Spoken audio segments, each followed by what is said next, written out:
Dans le box des accusés, Steve Vincenti, dit Tétène, semble perdu.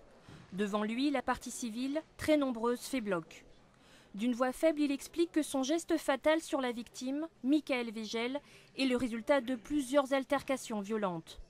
Un mois avant les faits, les enfants Végel et les enfants Vincenti se seraient disputés pour un ballon et une trottinette.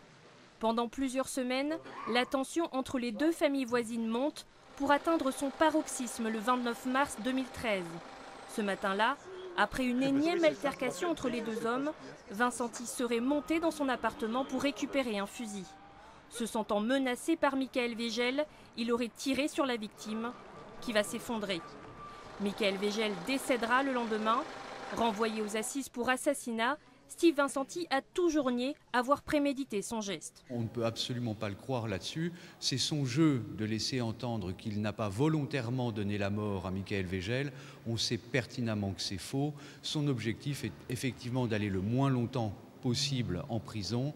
Il sait pertinemment qu'il a fait quelque chose de mal, qu'il devra en répondre. Pourtant, 3 jours avant les faits, Vincenti avait déposé une main courante pour violence contre Michael Végel, qui l'avait menacé d'un flashball. Pour la défense, il y avait là une possibilité d'éviter le drame. C'est quand même le commandant Ollier qui m'a indiqué, qui a reconnu, qui a eu la franchise de reconnaître que si effectivement elle avait eu cette main courante en main, elle aurait fait le nécessaire, elle aurait fait une enquête qui n'a pas été faite. À 31 ans, Steve Vincenti, déjà condamné par le passé pour vol et port d'armes, encourt la réclusion criminelle à perpétuité.